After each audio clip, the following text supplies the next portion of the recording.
Hello दोस्तों, कैसे हैं आप सब। आई होप आप सभी अच्छे होंगे, स्वस्थ होंगे और इंग्लिश सीख रहे होंगे। तो चलिए, मैं आज आ गया हूँ आप सबके लिए फिर से एक और स्टोरी के साथ।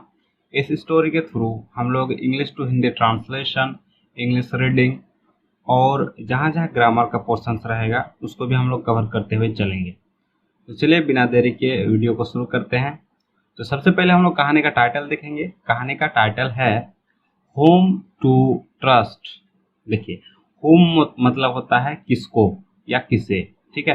और ट्रस्ट मतलब होता है विश्वास करना या भरोसा करना, ठीक है। तो किस पे भरोसा किया जाए या किस पर भरोसा करें, यही इसका टाइटल है। देखिए, क्वेश्चन मार्क भी है, यानी क्वेश्चन कर रहा है होम टू ट्रस्ट, किस पे भरोसा करें, ठीक है। ये था इसका टाइटल। अब चलिए कहानी में आगे बढ़ते हैं। इन अ फार्म, एक खेत में। देखिए, फार्म मतलब होता है खेत, ठीक है। फील्ड मतलब भी होता है खेत, फार्म मतलब भी होता है खेत। इन यानी में, आ फार्म यानी एक खेत, यानी एक खेत में आ क्रो आस्क्ड। देखिए, क्रो मतलब होता है कौवा, आ क्रो मैंने एक कौवा। आस्क यानी पूछा। आस्क मतलब होता है पूछना। आस्क का ये पास्ट फॉर्म है, वर्ब टू है, यानी कि आस्क्ड पूछा। क्या पूछा?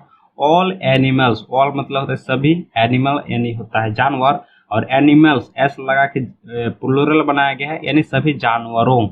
क्या? सभी जानवरों से पूछा। कौन? एक कौवा सभी जानवरों से पूछा। How can you tell whom we can trust. How can, how मतलब होता है कैसे। कैन एक मॉडल वर्ब है जिसका मतलब होता है सकना। यू यानी तुम कैसे। और टेल मतलब होता है बोलना या कहना। और हाउ कैन यू टेल, तुम कैसे बोल सकते हो। देखिए, यू कैन टेल अगर रहता, तुम बोल सकते हो। कैन यू टेल, क्या तुम बोल सकते हो। हाउ कैन यू टेल, तुम कैसे बोल सकते हो, ठीक है। तो बोला तुम कैसे बोल सकते हो। होम यानी किसको, होम यानी किसको। वी मतलब हम लोग, कैन ट्रस्ट, कैन मतलब सकना और ट्रस्ट मतलब विश्वास। यानी कि तुम कैसे कह सकते हो, हाउ कैन यू टेल, तुम कैसे कह सकते हो, होम यानी किस पर या किसे, वी कैन ट्रस्ट हम लोग विश्वास कर सकते हैं, ठीक है। वो भी क्वेश्चन कर रहा है कि तुम कैसे कह सकते हो कि हम लोग किस पे विश्वास कर सकते हैं। कौन बोल रहा है? कौवा पूछ रहा है। किससे? सभी जानवरों से पूछ रहा है। द हॉर्स रिप्लाइड, हॉर्स यानी कि घोड़ा, हॉर्स मतलब होता है घोड़ा। रिप्लाई मतलब होता है जवाब देना, किसी का क्वेश्चन का जवाब देना हम लोग बोलते हैं रिप्लाई। और रिप्लाई से ही बना है, रिप्लाइड पास्ट फॉर्म है, वर्ब टू है, यानी कि जवाब दिया। रिप्लाई मतलब जवाब देना, रिप्लाइड पास्ट दिखा रहा है, यानी कि जवाब दिया। घोड़ा जो है जवाब दिया। क्या जवाब दिया? आई थिंक, मुझे लगता है। आई यानी मैं या मुझे, थिंक मतलब होता है सोचना भी होता है और लगना भी होता है। तो आई थिंक मुझे लगता है या मैं सोचता हूँ। I would only trust my master, I would only मैं सिर्फ, ट्रस्ट यानी विश्वास करूंगा। ये वुड भी एक मॉडल वर्ब है। आई यानी मैं, ओनली मतलब सिर्फ, और ट्रस्ट मतलब होता है विश्वास करना। यानी आई वुड ओनली मैं विश्वास करूंगा, माई मास्टर मेरे मालिक को। मास्टर मतलब शिक्षक भी होता है, मास्टर मतलब मालिक भी होता है, ठीक है। तो बोल रहा है कि मैं सिर्फ मेरे मास्टर को ही क्या करूंगा, विश्वास करूंगा उस पर ही। The donkey replied, the donkey, donkey यानी गधा, ठीक है। डोंकी यानी गधा, एस मतलब भी होता है गधा, डोंकी मतलब भी गधा। रिप्लाइड जवाब दिया, जैसे यहाँ पे रिप्लाई है यहाँ भी रिप्लाई है, ठीक है। तो रिप्लाइड यानी जवाब दिया। I don't need to trust anyone, I don't need मुझे जरूरत नहीं है। देखिए, नीड मतलब होता है जरूरत होना, आई यानी मैं, और अगर बोलता आई नीड मतलब मुझे जरूरत है। I do not need, do not लगा के नेगेटिव बनाया गया, यानी कि मुझे जरूरत नहीं है। आई डू नॉट नीड मुझे जरूरत नहीं है। टू ट्रस्ट विश्वास करने का, एनी वन यानी किसी को भी। एनी वन मतलब होता है किसी को भी, समवन मतलब भी होता है किसी को भी। बोल रहा है कि आई डोंट नीड मुझे जरूरत नहीं है, टू ट्रस्ट विश्वास करने का, एनी वन किसी पर भी, ठीक है। कौन बोल रहा है? डोंकी बोल रहा है। आगे बोल रहा है आई एम स्मार्ट इनफ। बोल रहा है आई एम मैं हूँ, एम मतलब हूँ, आई यानी मैं हूँ स्मार्ट यानी कि चालाक या बुद्धिमान, ठीक है। स्मार्ट किसको बोलते हैं? जिसके पास दिमाग रहता है। बुद्धिमान जिसको बोलते हैं उसको बोलते हैं स्मार्ट। इनफ, इनफ मतलब इनफ का हिंदी होता है काफी या सफिशिएंट। काफी यानी कि पर्याप्त, ठीक है। बोल रहा है कि आई एम स्मार्ट, मैं चालाक हूँ, मैं बुद्धिमान हूँ, इनफ काफी, मैं काफी बुद्धिमान हूँ। कौन बोल रहा है? डोंकी बोल रहा है। सडनली अचानक से, सडनली मतलब होता है अचानक से, सडन मतलब अचानक, और सडन से ही ये बना है, सडनली एडवर्ब है, यानी कि अचानक से। It began to rain heavily, it began, began मतलब होता है शुरू होना, और बिगेन से ही बना है बिगेन, यानी शुरू हुआ।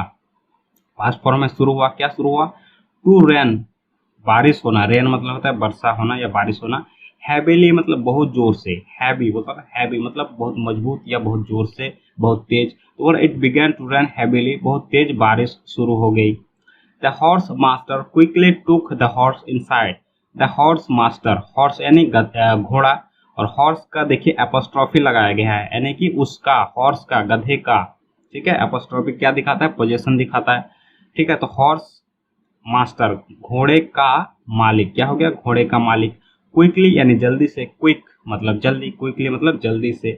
टुक ले गया, टेक मतलब होता है ले जाना, TAKE, टेक मतलब ले जाना, वर्ब वन है। टेक का पास्ट फॉर्म है टुक, यानी ले गया, टेक मतलब ले जाना, टुक मतलब ले गया। द हॉर्स यानी घोड़े को, इनसाइड, इनसाइड मतलब होता है अंदर, ठीक है, यानी कि घोड़े को जल्दी से अंदर ले गया, कौन, जो हॉर्स का, घोड़े का मालिक था। The shepherd took the got inside.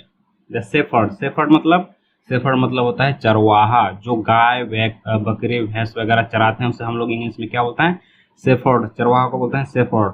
टुक, यहाँ भी टुक, टेक का सेकंड फॉर्म टुक यानी ले गया। द गॉट, गॉट मतलब होता है बकरी, ठीक है, गॉट मतलब बकरी, इनसाइड मतलब अंदर, यानी कि जो चरवाहा था, शेफर्ड था, उसने भी अपने बकरी को क्या किया, अंदर ले गया। And the cow also was taken to safety. The cow, cow मतलब होता है गाय, ठीक है, गाय किसको बोलते हैं, काउ को हम लोग बोलते हैं गाय। ऑल्सो मतलब भी, वॉज टेकन ले जाया गया, देखिए ये पैसिव फॉर्म में है, वॉज टेकन, वॉज के साथ वर्ब 3, यानी कि ये पैसिव फॉर्म में है। गाय खुद नहीं गया, उसे ले गया गया, जैसे कि हॉर्स को ले गया उसका मास्टर, उसी तरह काउ को भी उसके मालिक द्वारा ले गया। The cow also was taken ले जाया गया टू सेफ्टी, सेफ मतलब क्या होता है, सुरक्षित, तो सेफ्टी मतलब सुरक्षित, उसको भी वहां से ले जाया गया। But the donkey kept sitting in the rain and did not move. But यानी लेकिन, द डोंकी यानी कि गधा, केप्ट सिटिंग, सिट मतलब होता है बैठना, सिट का वर्ब फोर्थ वर्ब है, यानी कि बैठा रहा। कीप गोइंग मतलब जाते रहो, कीप ईटिंग खाते रहो, तो कीप सिटिंग, उसका मतलब कीप सिटिंग यानी बैठा रहा वो, द डोंकी जो है वो बैठा रहा। इन द रेन वर्षा में, इन यानी में, और रेन यानी वर्षा, यानी कि वर्षा में कौन, जो घोड़ा था, जो गधा था, वो बैठा रहा। एंड और डिड नॉट मूव, मूव मतलब होता है हिलना, इधर उधर हिलना, उसको बोलता है मूव होना, तो मूव मतलब हिलना, बट यहाँ पर डिड नॉट मूव यानी कि नहीं हिला। अगर सिर्फ मूव रहता इसका मतलब हिला, लेकिन डिड नॉट नेगेटिव लगाया गया, यानी कि नहीं हिला, थोड़ा सा भी वहां बैठा रहा, वो थोड़ा सा भी नहीं हिला। आगे बोल रहा है ही थॉट, ही यानी वह या उसने, उसने सोचा, थिंक मतलब होता है सोचना, जैसे यहाँ है ना, आई थिंक मैं सोचता हूँ या मुझे लगता है, तो इसी का ये वर्ब वन है और ये उसका पास्ट फॉर्म है यानी वर्ब टू है। तो ही थिंक उसने सोचा, क्या सोचा, he is not like others, he is वह, इज नॉट नहीं है, ही इज अगर रहता तो वह है, ही इज नॉट मतलब वह नहीं है, क्या नहीं है, लाइक अदर्स, अदर्स मतलब होता है दूसरा, लाइक यानी होता है जैसा, ठीक है, लाइक मतलब होता है जैसे, यानी कि वो दूसरों जैसे नहीं है, उसको लगा, उसने सोचा कि वो दूसरों जैसे नहीं है। एंड और वांटेड टू प्रूव, देखिए वांट मतलब चाहना, वांट का वर्ब टू है, वांटेड पास्ट फॉर्म है यानी चाहा, ठीक है। टू प्रूव साबित करना, प्रूव मतलब होता है साबित करना, कोई चीज को सिद्ध करना हम लोग बोलते हैं प्रूव। दैट के ही वॉज द स्मार्टेस्ट, उसने क्या साबित करना चाहा, कि ही वॉज वह था, ही यानी वह, वॉज यानी था, वह था, द स्मार्टेस्ट, देखिए स्मार्ट, स्मार्टर, स्मार्टेस्ट, ये सुपरलेटिव डिग्री है, यानी कि द स्मार्टेस्ट सबसे समझदार, स्मार्ट अगर बोला जाता तो समझदार, ठीक है, लेकिन स्मार्टेस्ट बोला गया है यानी कि सुपरलेटिव डिग्री है, यानी कि सबसे समझदार, वहां पे जितना भी है वो सबसे समझदार। क्या किया उसने, चाहा प्रूव करना खुद को, ठीक है, उसने सोचा he is not like others, दूसरों के जैसा नहीं है, एंड वांटेड और चाहता था, टू प्रूव साबित करना, कि दैट के ही वॉज द स्मार्टर, वो सबसे ज्यादा बुद्धिमान है। कौन सोचा ऐसा, डोंकी सोचा यानी गधा सोचा। बट सून लेकिन जल्दी, बट यानी लेकिन और सून यानी जल्दी, जल्दी ही या लेकिन जल्दी, he started to feel cold, he या उसने स्टार्ट, स्टार्ट मतलब होता है शुरू करना, और स्टार्ट का वर्ब टू स्टार्टेड यानी शुरू किया, वह शुरू किया, टू फील महसूस करना, फील मतलब होता है महसूस करना, कोई चीज को फील करना, ठीक है। कोल्ड यानी ठंडा, यानी उसे ठंडा महसूस होने लगा, वो ठंडा महसूस करना शुरू कर दिया। एंड और फेल सिक, देखिए फेल, फॉल मतलब गिरना, फॉल का वर्ब टू है फेल यानी गिरा, किसमें गिरा, सिक यानी बीमार, सिक मतलब होता है बीमारी, यानी कि वह बीमार पड़ गया, बीमारी में गिर गया, वो ठंडा महसूस करते हुए बीमारी में गिर गया, यही बोलना चाह रहा है। फाइनली, अंत में या लास्ट में, फाइनल मतलब लास्ट में या अंत में, he too had to look for a safe place, he वह, टू भी, हैड टू लुक देखना पड़ा, लुक मतलब होता है देखना, और हैड टू के साथ वर्ब वन, यानी कि ये जैसे बोलते हैं ना कि मुझे जाना पड़ता है, आई हैव टू गो, उसे जाना पड़ता है, ही हैज टू गो, ठीक है, यानी कि कोई चीज उसको करने का मन नहीं है लेकिन उसको फोर्सफुली करना पड़ता है, यानी मजबूरी में करना पड़ता है। ऐसे थोड़ा सा ऐसे सेंस को दिखाने के हम लोग हैड टू, हैव टू ऐसे यूज करते हैं। तो ये पास्ट है इसलिए हैड टू लगाया गया है, ठीक है, प्रेजेंट रहा था तो हैज टू।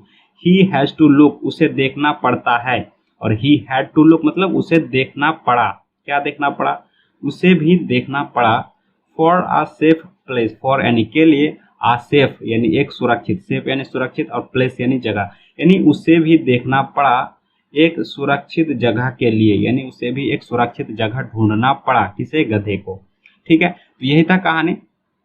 चलिए अब हम लोग मॉरल देखते हैं कहानी का। मॉरल है trust those who can care for you, trust यानी भरोसा करो या भरोसा करना, यानी कि विश्वास करना, यानी विश्वास करो दोज उन्हें, दोज मतलब होता है उन्हें, उन लोगों को, या उन्हें, हु जो, हु यानी जो, हु मतलब कौन भी होता है, यहाँ पे जो होगा, जो केयर, केयर मतलब होता है परवाह करना, ठीक है, केयर मतलब परवाह करना, केयरलेस उसका उल्टा हो जाता है केयरलेस यानी परवाह नहीं करना। सो केयर यानी परवाह करे, फॉर यू, फॉर यानी के लिए, यू यानी तुम्हारे, यानी तुम्हारे लिए जो परवाह करे उन लोगों पर विश्वास करो, ट्रस्ट दोज उन लोगों पर विश्वास करो जो भरोसा, जो ख्याल रखे या परवाह करे तुम्हारे लिए या तुम्हारा, ठीक है। तो यही था इसका मॉरल। तो चलिए कहानी यहीं पे खत्म होता है। आशा करता हूँ आप इस कहानी के थ्रू कई इंग्लिश के नए नए वर्ड मीनिंग सीखे होंगे, साथ ही इंग्लिश सही तरीके से कैसे पढ़ा जाता है, इंग्लिश टू हिंदी ट्रांसलेट कैसे किया जाता है, आप वो भी समझे होंगे। तो चलिए वीडियो अगर अच्छा लगा हो तो एक लाइक कीजिए, चैनल को सब्सक्राइब करके बेल नोटिफिकेशन को ऑन कर दीजिए, क्योंकि मैं आपके लिए ऐसे ही इंटरेस्टिंग वीडियोस लाता रहता हूँ जिससे आपको इंग्लिश सीखने में हेल्प मिले। और साथ ही अगर आपका कोई दोस्त या कोई भी है जो इंग्लिश सीखना चाहते हैं, आप उसके साथ इस वीडियो को शेयर कर सकते हैं ताकि वो भी सीख सके। आज के लिए इतना ही, मिलते हैं नेक्स्ट वीडियो में, तब तक के लिए bye bye and take care.